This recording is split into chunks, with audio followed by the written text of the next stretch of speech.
is just fantastic.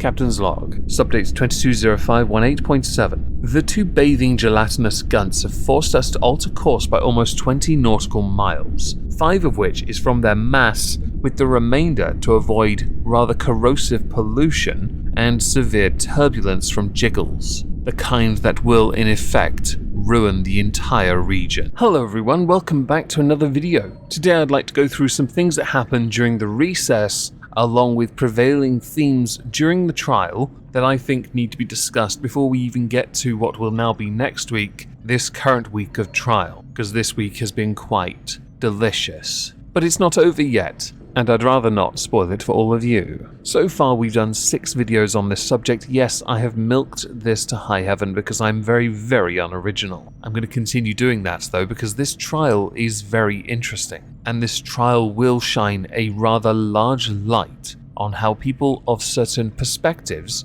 people of certain, let's say, statuses, depending on how you perceive whether or not they are a victim or not, are treated by legal systems. It's also interesting because you'll then see how people are treated that willingly and knowingly lie on the stand. For more context on that, I will explain more on Monday. Amber's not very consistent, but Camille is one hell of a lawyer. So you will have noticed during the trial there was a 10-day recess, a break, midway through Amber Heard's testimony. The reason why was because the judge presiding over this had a scheduling conflict due to a conference in that week. Proceedings have been kept particularly punctual by this judge. Up until now, they've begun at 10 AM each day with 15 minutes breaks in the morning and a lunch lasting between 1 and 2 hours. Sounds very school time, but obviously liberty's taken on that lunch break. I guess it depends on where you're having your Salt Bay beef from. Now, the reason I mention this is because this is where people have started to believe that this all favors Amber Heard. In fact, the whole thing, the whole charade pantomime of this favors Amber Heard. If you've watched Emily D. Baker's live streams,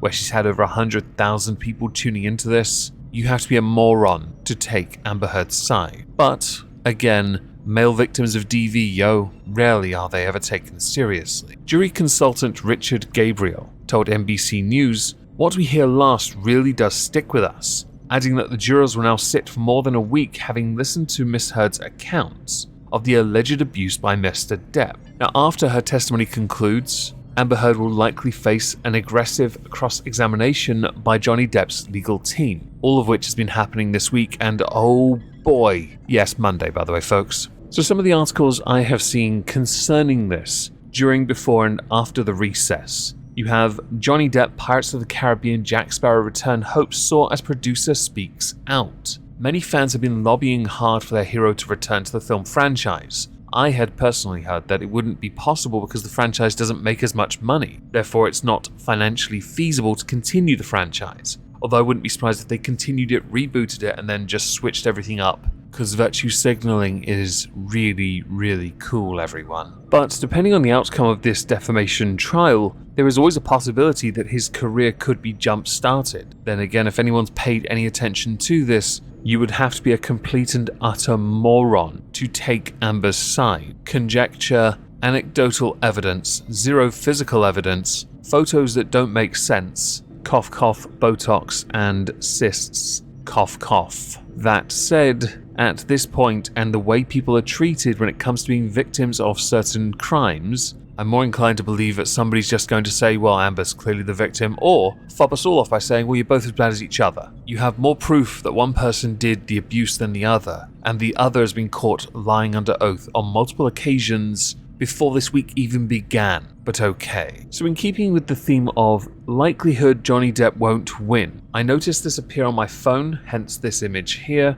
I quickly nabbed a few articles that I felt were relevant. We have one from The Guardian, titled, "She's Coming Off Looking Good." Amber Heard was asked in court last week, so before the recess, if she recognized the name Carly Simon. Soon after, her attorneys introduced an exhibit of a mirror that Johnny Depp had defaced in tight, punctuated script after severing part of his middle finger, allegedly, in what his former wife described as a drug and alcohol-induced blackout. The note itself read, "Call Carly Simon, she said it better, bye." Amber Heard maintained that she wasn't familiar with Carly Simon. Johnny, though, was referring to You're So Vain, a 1972 song by Carly Simon. The article itself continues to talk about which narratives jurors will choose, which won't be known for certain until after May the 27th, when closing arguments begin. A New Jersey lawyer spoke up on this and said that two skilled actors on the stand as witnesses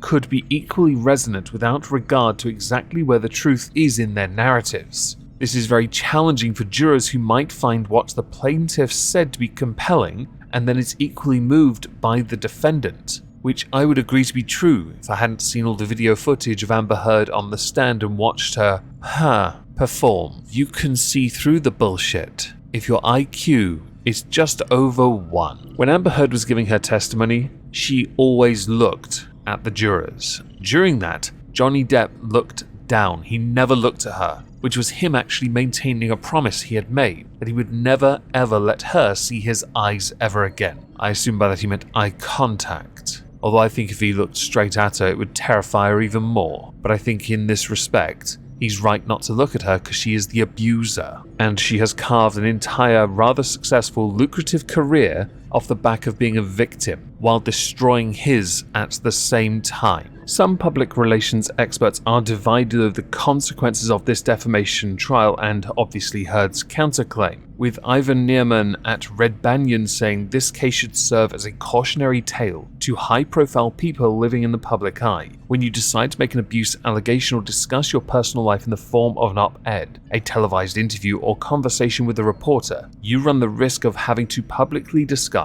all sorts of ugly private details. It's remarkable that Heard chose to author the op-ed that started this entire saga, and that Depp decided to pursue legal action, given that both have more skeletons in their closets than a haunted house. Judah Engelmeyer at Herald PR says that no matter what the verdict in the case, Johnny Depp has afforded himself the opportunity to make his case in the court of public opinion, being quoted as saying, "He got to tell his narrative rather than have it told by Heard in the Washington Post. He entertained and ended up getting a lot of people, including female audience members, on his side. That is how he wins, whatever the verdict, because he wants the world to see that he is still capable of producing fans and producing entertainment." For Amber Heard, the issue may be more complex. She was considered a hero for putting out her narrative, so now she comes out more of a hero for taking the abuse in a marriage, if believed, and for taking abuse in the court last week when he was entertaining, witty, taking it lightly and getting laughs. But she's also coming off looking good. She's being strong, bold and unafraid, sitting up there telling her story. She's straightforward and not backing away from it and fighting from what I believe she believes is right. She also believes that Johnny may well get his way back into movies, but not as prominently as before, and that Heard may also find her way back into movies. I just want to say one thing though, Judah might be slightly wrong here, because if you've not been watching the actual trial, Amber's lied on the stand multiple times. She's been caught out lying, and she can't say this is the paid Johnny Depp fans and the court of public opinion on social media getting her. No. This is everyone noticing she lied. She got caught lying by Johnny's lawyer. We'll cover that on Monday.